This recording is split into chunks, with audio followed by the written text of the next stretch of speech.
G'day YouTube. Warble's on a lot here.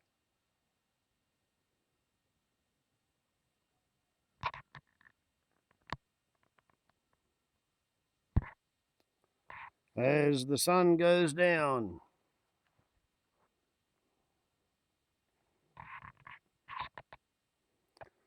Thought it might be a really good time to have a little bit of a chat about the current situation, struggle, contest between MurriKa and MurriKa. Apostrophe, capital M, U-R-I, capital K-A, MurriKa. And it seems to be that out of those eligible to vote, 74 million voted for America and 70 million voted for MurriKa. And as we were told, as it were foretold within the prophecy, Trumpy's only able to accept the results of an election if he wins. He said that in 2016. He would accept the results of a fair election only if he won. He spent upwards of 6 months publicly vilifying and demonising the process of voting by mail, although he voted by mail himself, as did his family.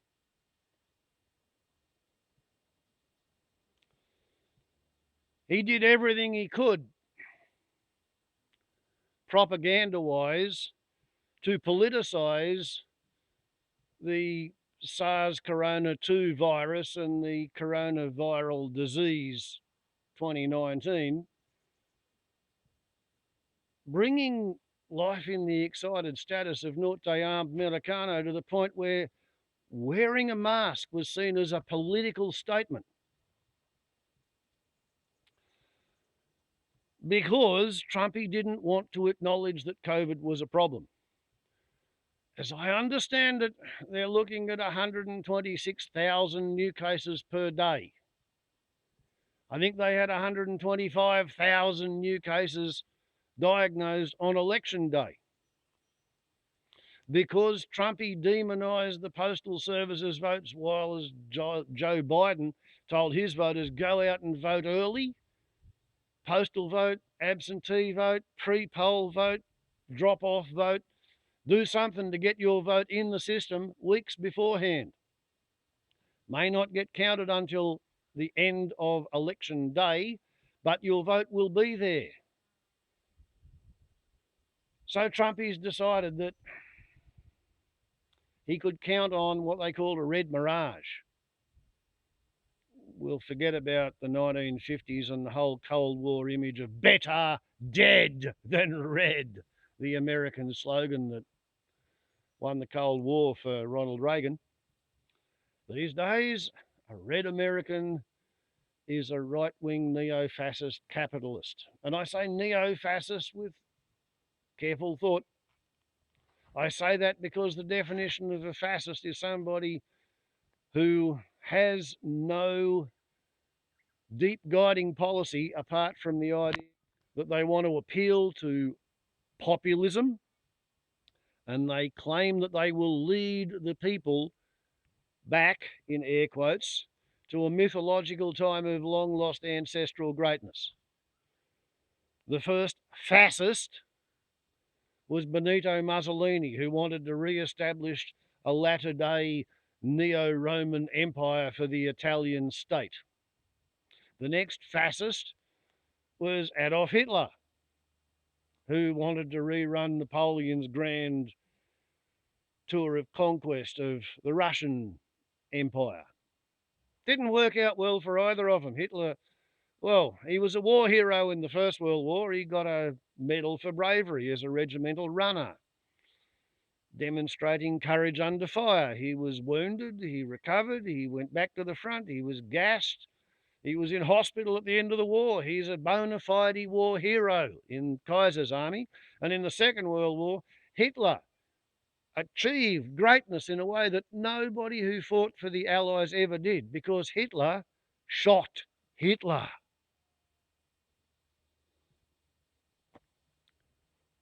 The Office of Strategic Services,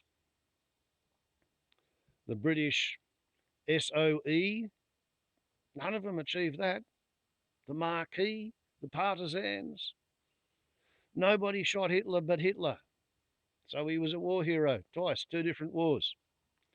But he was a fascist. He promised to lead Germany back to some Wagnerian Gotterdammerung fantasy in Valhalla, where the ancient Norse gods would smile on him because of fate, and somehow it was connected to Aryans in Tibet. Just ask Himmler. So Trumpy promises to lead the Americans back to an age of long lost glory. Trouble is, his voter base can't tell you when that was. Some of them say it was at the end of the Cold War when Reaganism beat the Soviet Union. Some of them say it was back in the 70s. Some of them say it was in the 60s when they were losing in Vietnam, but they were landing on the moon. Some of them say it was in the 50s after they stopped fighting in Korea. Some of them say it was in the 1940s while the baby boomers were being conceived. But none of Trumpy's voters can tell you when again mean, or when was America great. They can't agree on it. But anyway, we now have the situation where America has a president-elect who won't take office for another 70 odd days. America has a lame duck president who is, according to his own blood niece, who is a clinical psychologist, he is fundamentally psychologically incapable of accepting the fact that he has lost the election. He doesn't do defeat well. He's kind of a lot like Rupert Murdoch. Rupert Murdoch is still striving in his 90s for his father's approval because his father was busy running a newspaper empire. Donald Trump is still struggling for his father's approval because his father was a rich, fat cat, trendy, money-grubbing asshole who kept feeding money to Donald to try and bail his business failures out of bankruptcy because he'd already driven his first son to alcoholism and death from liver failure. Donnie didn't want to finish up like his big brother Fred, so he did whatever Daddy told him to do, but he was fundamentally incapable. Big hole in his self-esteem drives him to lie and lie and lie and lie and grab and thieve and cheat. And none of it works because he's not actually bright enough to keep his lies straight in his head, and he doesn't think it matters because he's always had enough money to bail him out. And just when he was running out of money, along came Melania. I think of her as Melina. Greek medical term means bloody stools. Anyway, she was a Slovenian, I think. She was in the Komsomolskaya. When the Berlin Wall fell down, she was an 18-year-old blonde bombshell, absolutely dedicated to communism. Around about the same time that Vladimir Vladimirovich Putin was a colonel in the KGB trying to keep Poland under the Russian thumb. I contend that the KGB's last operational gasp was to send out a deep cover, long-term sleeper agent honeypot program. They sent sweet young things who looked like Melania did when she was 18 or 19, sent them out to the west when the wall fell down with instructions to go and find a big fat cat trendy capitalist's son, an idiot son ideally, and hook into him and see how far up the pyramid of power you can ride him with funding help from the ex-KGB. So Trumpy has $420 million worth of debts to Russian banks, Russian oligarchs, and Deutsche Welle Bank, all coming due in a single repayment. Like he didn't have to make steady loan repayments, but the principal lump sum plus all the interest comes due within the next 4 years, $420 million. Aside from something like 7 different state district attorney generals who are out after him for election fraud, tax fraud, all manner of shit. It's been the consensus of educated opinion for well over 2 years that if Trumpy failed to remain in office, he would face charges, prosecution, and probably conviction and jail time. So now he's kind of desperate. I note that during the height of the Black Lives Matter protests, Trumpy had a go at getting the Pentagon to put regular defense forces onto the streets of America to quell the protests. And the Pentagon said, no, go to buggery.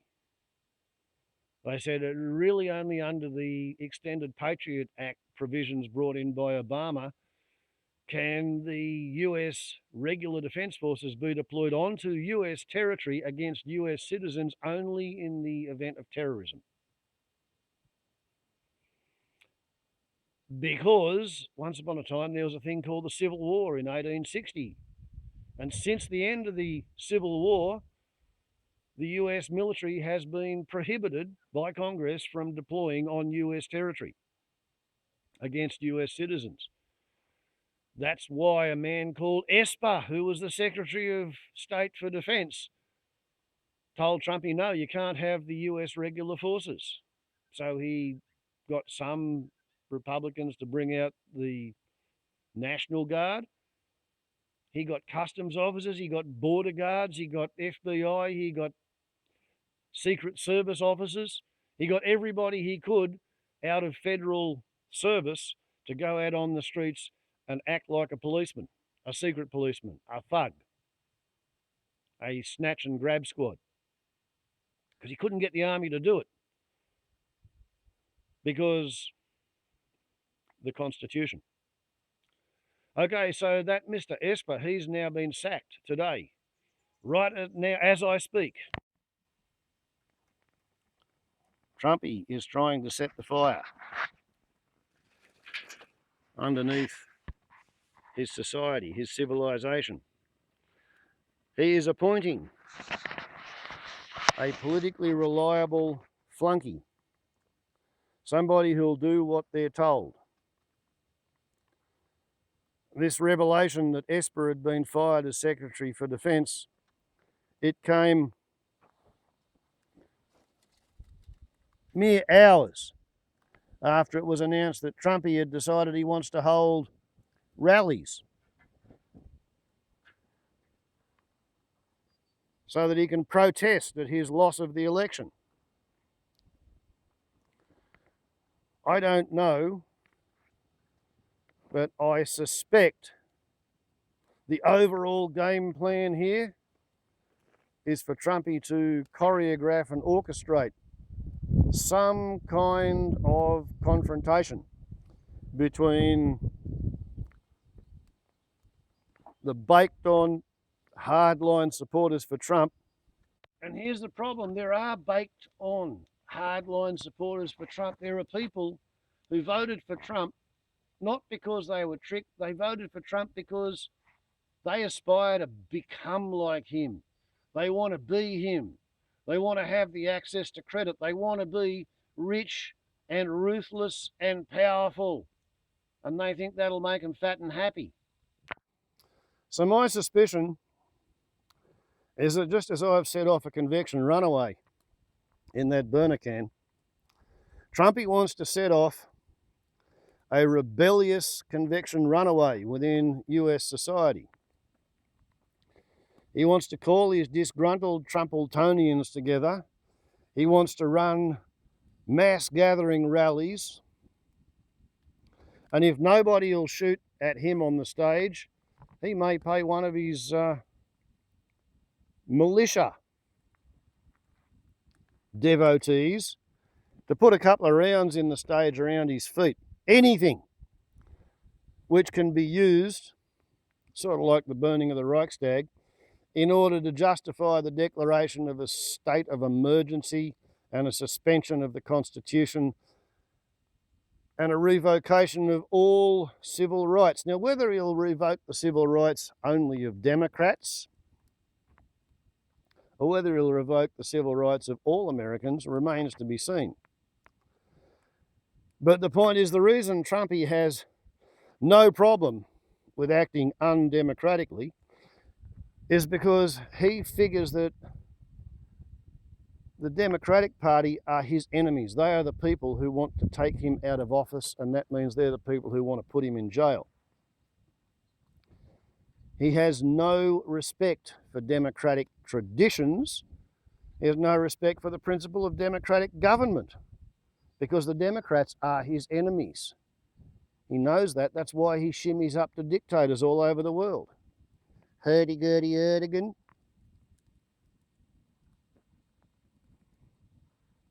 Dirty Duterte. Xi Jinping. And the flat-top, grossly obese, ugly haircut in North Korea. These are the people that Trump looks up to, admires. He likes the way they lead their people.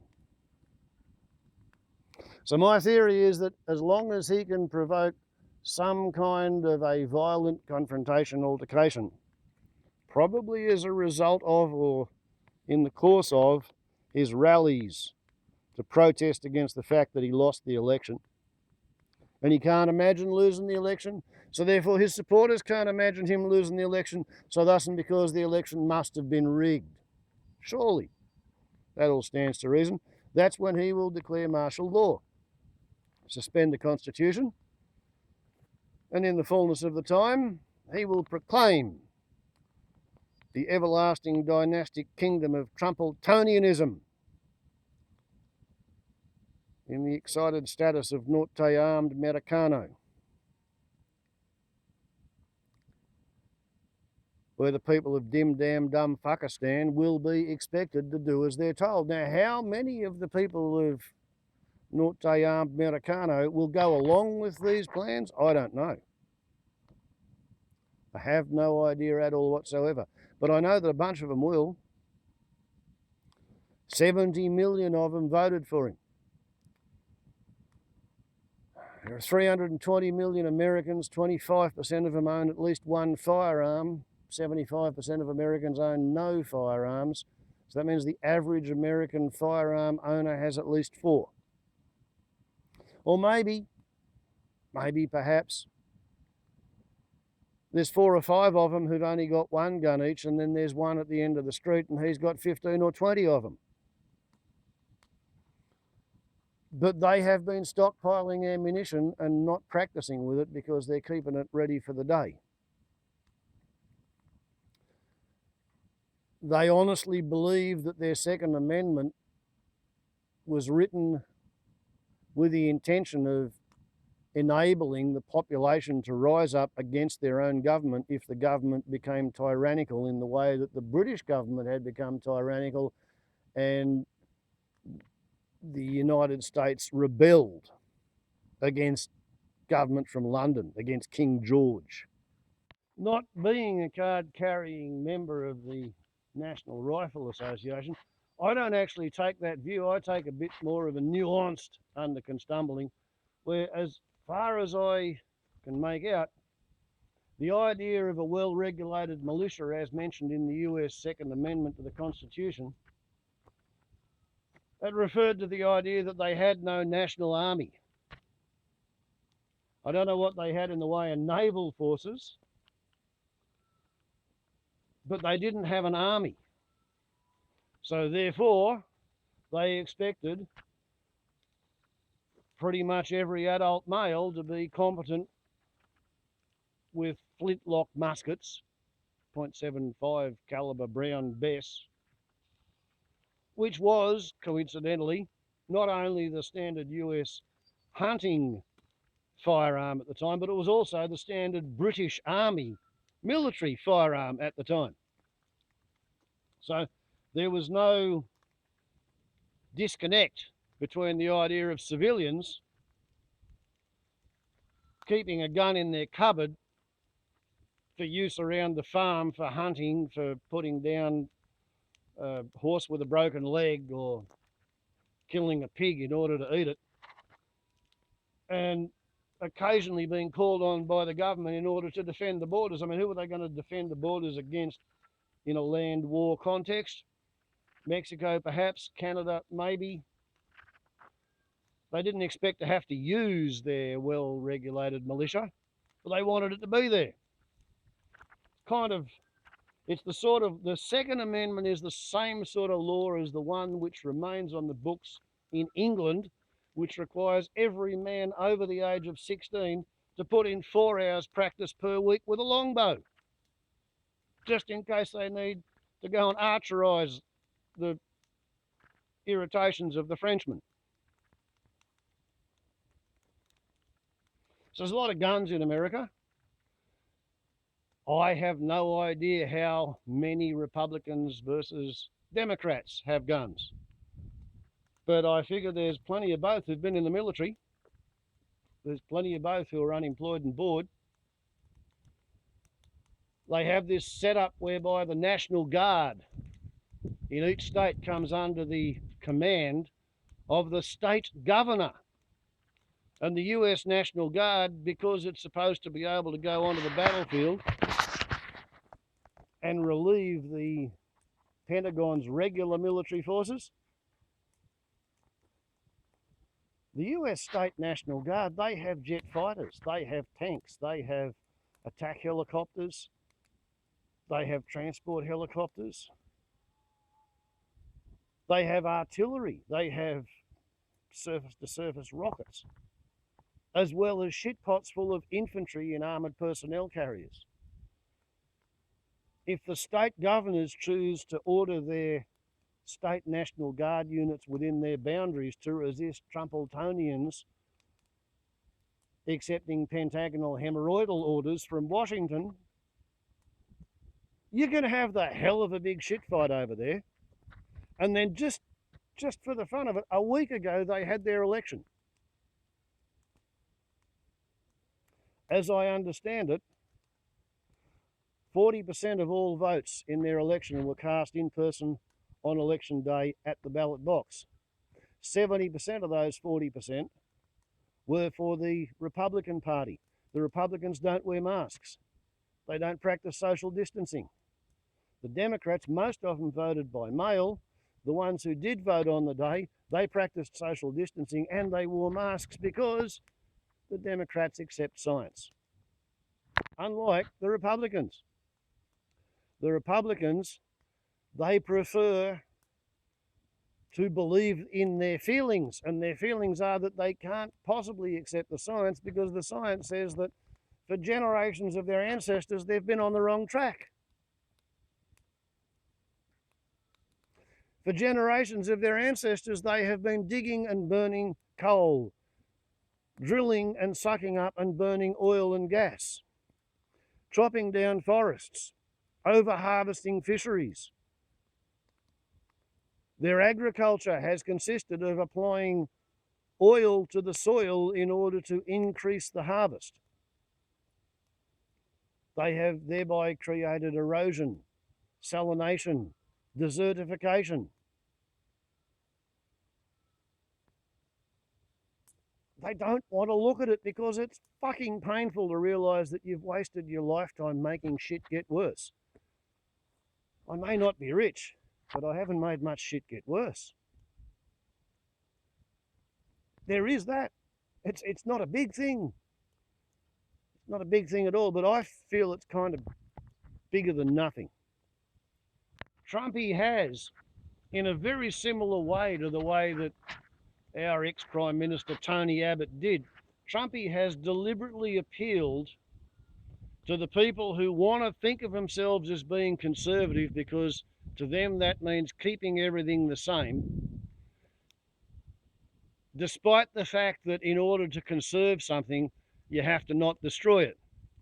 What they want to conserve is the laws that permit them to destroy the biosphere while chasing profitability. That's why they don't want to acknowledge that climate science is science. Because if you acknowledge climate science, then you have to basically trash their business plan, their whole intention of becoming wealthier than they already are. So all of these people who've been sucked in by Trumpy like the rats behind the Pied Piper, they've gone off and they've voted on election day in the middle of a pandemic on the day when 125,000 new cases of COVID-19 were diagnosed in the excited status of Norte Armed Americano. So my suspicion is that 70 million people voted for Trumpy, and about 70% of them voted on election day. So that's about 50 million Republicans went to the polls on election day, and they didn't wear masks, most of them. They didn't practice social distancing. So they might find that 60% of them, 20 or 30 million of them could be coming down with COVID-19 in about a week's time. In 3 weeks' time, 200,000 or 300,000 of them are going to die. So he's going to double his kill rate in about a fortnight to 3 weeks. He's already killed, how many 100,000 is it now? 225,000? 230,000? The figures are staggering, but the point is COVID kills people who are sick. 99.5% of the people who die from COVID-19 are already sick with something, or they're chronically ill, or they're debilitated. Something's wrong with them. If you live in a Western industrialised democracy and you've got access to modern healthcare, your life expectancy may be up in the 80s. Most people who are, say, over 60, they've already got a few chronic problems because they've lived that long. So that's the sick. Then we look at the old. Average age of people going into hospital with COVID, 54. 90% of the dead, over 60. So the sick and the old. Then there's 2 dead men for every dead woman, because your immune system's written down on your X chromosome and women have 2. So if they've got a faulty one, they get the benefit of a backup tape. Okay, so sick old men. And then fat people. If you're obese, you don't have to be sort of morbidly obese. You don't have to be terminally obese. You just have to be clinically obese. If you're fat, yeah, that doubles your chance of not surviving COVID. And 50% of survivors of COVID still have symptoms 3 months after they stop testing positive. 88% still have symptoms after 2 months. And there's not much evidence that anybody develops a lasting immunity to COVID after they recover. And if it runs to form, then when you have a second infection, because you're already sick and debilitated because you've got long, slow COVID, you're probably going to die out pretty easy the second time around. I can't see that this is going to go away anytime soon. Pfizer reckons they've got a vaccine that's going to be 90% effective. Well, let's hope it's not a Pfizer, manufactured by Pfizer. So yeah, let's hope the vaccine by Pfizer is not a Pfizer, because that would be just too punny, would it not? But it really does begin to look as if not only has Trumpy decisively lost the election, he didn't lose it in a landslide, because as I said, probably 48% of the American population actually admires him. They want to be like him. They want to be a rich arsehole, because that is actually who about half of Americans want to be. We're talking about the same people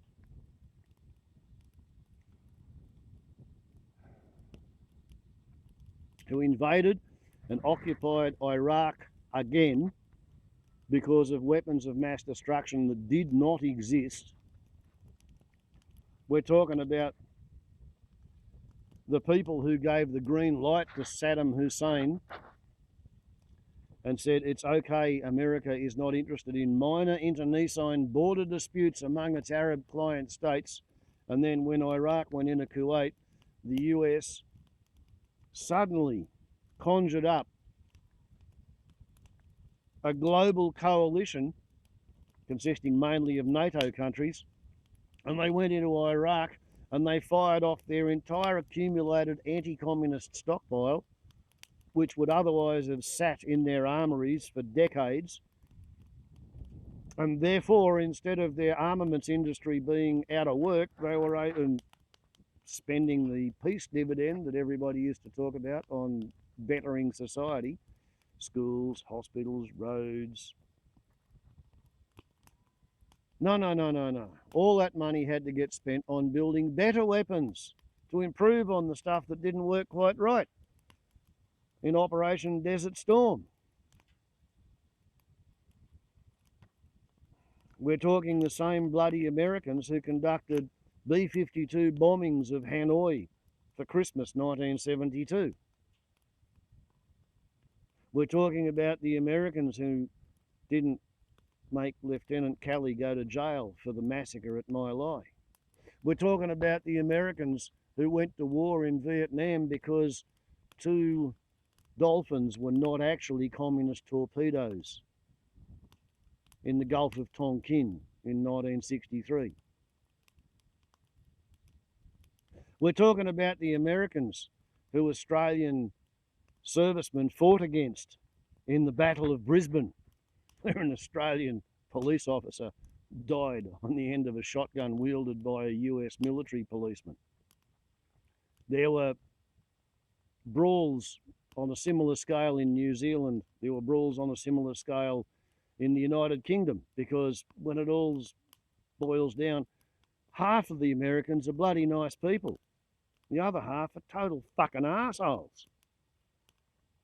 And they're now about to have a shit fight between the nice people and the fucking arseholes.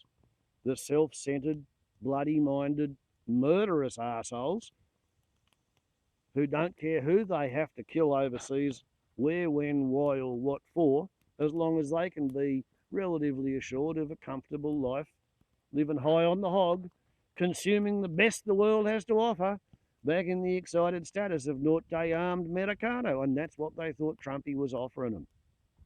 Despite global warming, despite COVID, Trumpy told them it was all going to go away, and they voted for that.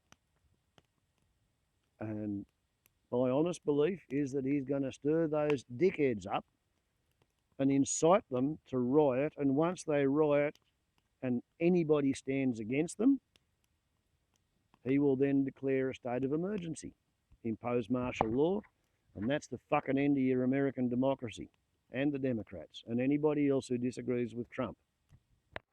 And of course, nothing that I've said is my aspiration. It's not my prescription. It's not my suggestion. It's just what I think is going to happen. It's my analysis. It's how I see the shape of events with all the multiple interconnecting, interrelating factors. I think Trumpy is going to fight as hard as he can. Will he nuke Philadelphia in order to get rid of the troublesome ballot boxes? I don't know. Will the pentagonal hemorrhoids accept and act upon Trumpy's orders to nuke Philadelphia? I don't know. Who's to say?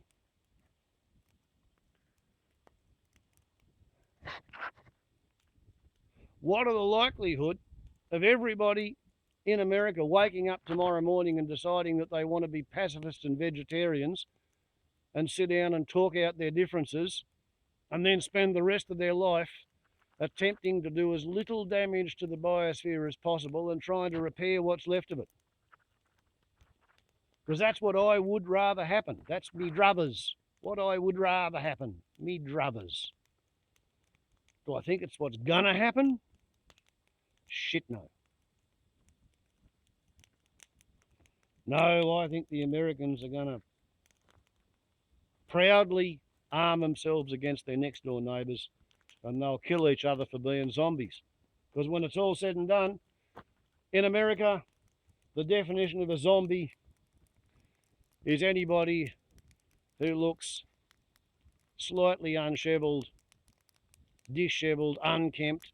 They look as if they might be going to steal your can of baked beans, take away your food, and keep it for themselves. That's what a zombie is in America. It originally began as when your next door neighbour was caught outside during an atomic attack. And they became zombies while you were in your fallout shelter with your gun, protecting your baked beans. Well, now your zombie is anybody who you think you have reason to be afeared of. And Donald Trump has traded on fear. He's traded on fear for his whole 4 years, and he hopes to consolidate his power base by continuing to trade on fear. America versus MurriKa.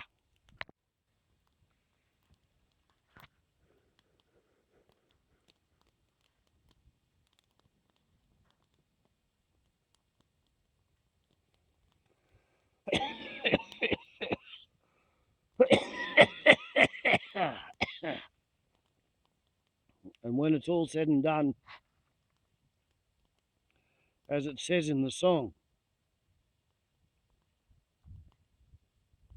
well, it's how big a bang can you buy for a buck? And how much rubble to the ruble?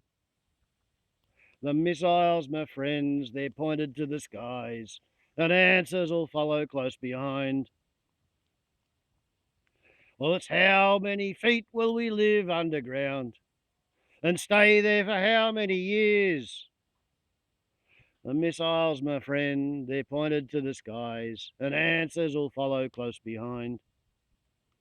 And it's how many feet will me grandchildren have, and how many fingers and toes? The missiles, me friends, they're pointed to the skies, and answers will follow close behind.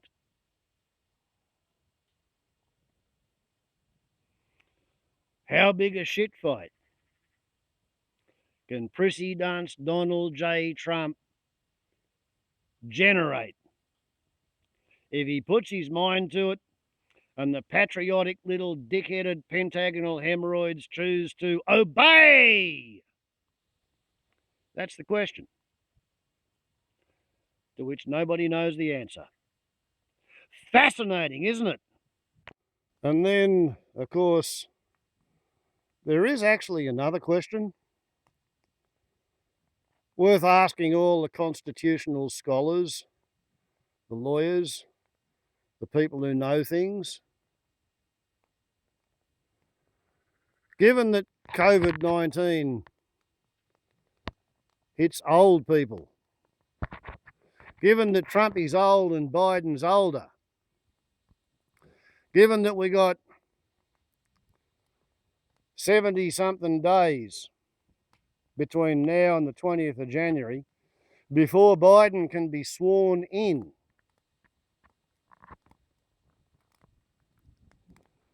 given that America was in the grip of a viral pandemic on election day, given that election day appears to have been a super spreader event,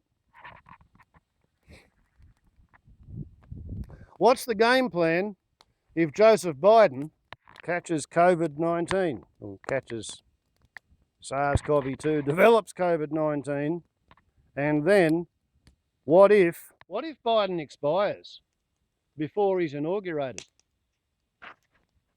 What are the Trumpletonians going to do if they have to live with the fact that Kamala Harris may be inaugurated the next president if Joseph Biden gets nailed by COVID in the meantime. What does that do to all of their calculations and allegations and assertions? And how the bloody hell are we to expect the violently, selfishly assertive and defensive Americans to react in that sort of a situation? Because it'll either happen or it won't. So therefore it's got ultimately a 50-50 probability. How are the Yanks going to react to that?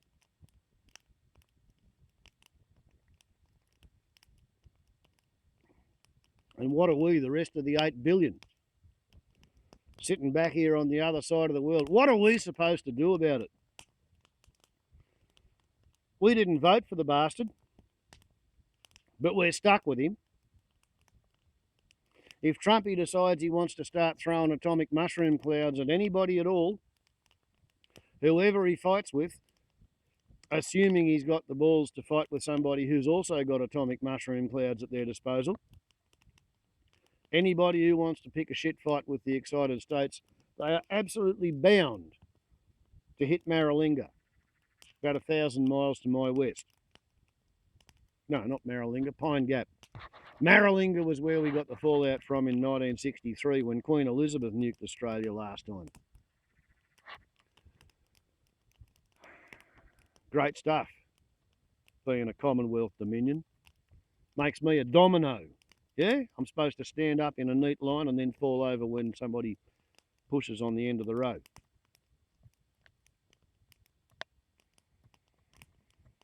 But yeah, if Donnie decides to have a nuclear war in order to distract the population from the fact that he lost the election, whoever he takes on, they're going to hit Pine Gap, because that's how you blind America in this hemisphere.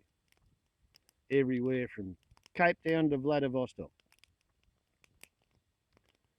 Sink Pack in Hawaii can't talk to Jack Diddley shit if there's no repeaters, transponders and dishes at Pine Gap.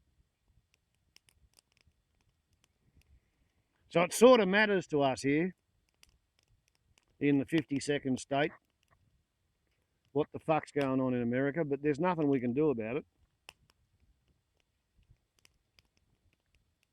We have a sacrosanct, sacred cow of an idea over here, which is that America's supposed to have saved Oz from having been invaded and occupied by the Japanese in 1942. Despite the fact that all the historical evidence points to the fact the Japanese had no intentions of invading Australia, let alone of occupying Australia, that they had no army or marine military infantry capable of mounting such an invasion. They had no shipping capable of carrying such an invasion force and no shipping capable of supplying it either. So America never ever saved Australia from invasion. America used Australia as a safe rear echelon base for its island hopping campaign in its prosecution of the Southwest Pacific War against Japanese home islands. But because Curtin told the Australians in 1942 that we were turning away from Britain because Singapore had fallen and we were going to go and beg Uncle Spam to save us, we're in ANZUS, Australia, New Zealand, United States. We went to Korea, we went to Vietnam, Iraq twice, Absurdistan, Syria. Wherever America wants to fight, we go and turn up generally, and we get there before America does. So what the fuck they're going to do over there, it will have repercussions here in Australia. Part of those repercussions are already unravelling for us because a bit over a year ago, a bloke called Pompeo, pompous fat prick, come out from the excited states, told Australia that we're not allowed to have a Chinaman's company called Huawei build any of our national broadband network, which is an obsolete piece of shit that the Liberal national government's been handicapping for a decade. So our government said, sir, yes, sir, to Mr. Pompous Pompeo. And the Chinamen got very upset, so deeply upset that over a year ago, their foreign minister and their trade minister stopped answering the phone when Australian foreign minister and trade minister rings them. Okay, so time went on. When Donald Trump decided that COVID-19 was all the Chinamen's fault, Australia's Deputy Foreign Minister or Deputy Defence Minister, whatever she is, Maurice Payne, the biggest clitoris in Morrison's government, she got up on her hind legs and said that there ought to be a United Nations committee of inquiry into how China sent the COVID-19 virus all around the world. Since then, China has stopped buying Australian barley, wine, meat, lobsters, and coal. They're still buying our iron ore, but they're still not talking government to government. What happens is the Chinese government talks to their importers, and their importers ring the Australian exporters and say, stick it up your arse, mate. Beijing says no. So here we are in Scott Morrison's Australia. Our largest trading partner is giving us the cold shoulder. Americans can't come here because their nation is a plague-ridden hotspot. Here in Australia, we've just apparently beaten a second wave in Melbourne. We think we've got the second wave squelched in New South Wales, but that's kind of debatable.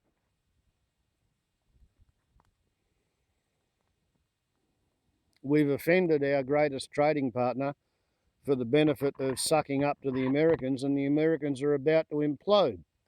If China decides to stop buying our iron ore as well as our coal, we lose our entire export income, which means that the companies that pay tax to the government, pay royalties to the government, they're going to have to stop paying because they won't be making enough money to pay any tax or royalties.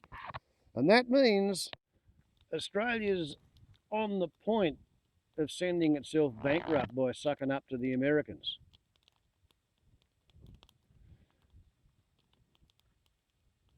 Once we become bankrupt and our cities fail to pay their electric bills to the Chinese companies that own the solar farms and wind farms all over Australia, how long do you reckon it'll be before Beijing decides to annex Australia in order to recover the unpaid debts? Interesting question, isn't it? So America versus MurriKa is going to have some very interesting repercussions out here in Oz. But in the gripping hand, the Bat Eaters Lament virus is delaminating and deconstructing the entire international trading economy of the global vile age. So it really doesn't matter who wants to have a fight with who or where you live. The consumer economy is about to disappear up its own arsehole. This much is self-evident. Surely. Warbles on a lot to YouTube.